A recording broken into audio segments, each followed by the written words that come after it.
À Bobo-Dioulasso, le processus d'affranchissement des noms coloniaux se poursuit dans le cadre du centenaire de la commune de Bobo-Dioulasso et en marge de la Semaine nationale de la culture.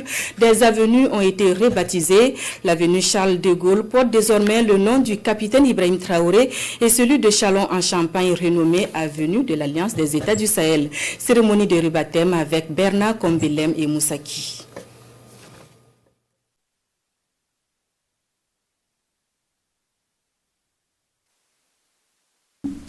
Sur cette avenue qui permet de rouler le rond-point de l'indépendance en passant par la place de la femme, un nom s'efface, celui du français Charles de Gaulle.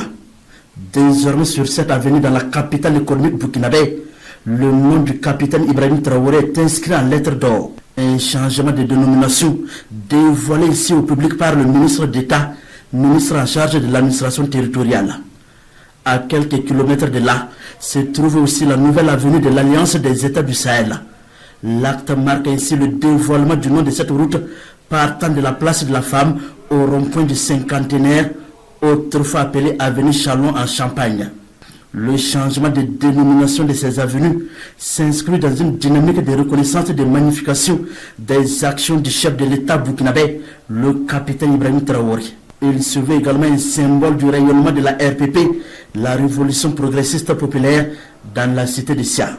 Il nous semble plus que jamais impérieux de revisiter les dénominations des rues pour les conformer à l'ère du temps, à notre époque, à notre société, à nos valeurs, à notre pays et aux valeurs, aux Africains qui ont par leurs actions influencé positivement la vie, la marche des Noirs.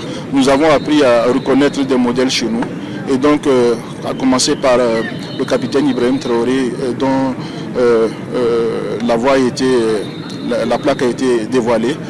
C'est histoire de magnifier un fils de Sia qui a su à un moment donné de notre histoire prendre ses responsabilités. La rebaptisation de ces deux avenues s'inscrit dans le cadre de la célébration du centenaire de la ville de Bobo-Dioulasso. Elle se veut aussi une volonté manifeste de tourner la page coloniale. Et le président de la délégation spéciale de Bobo-Dioulasso d'ajouter que d'autres changements de dénomination d'avenues et de rues se feront dans les jours à venir.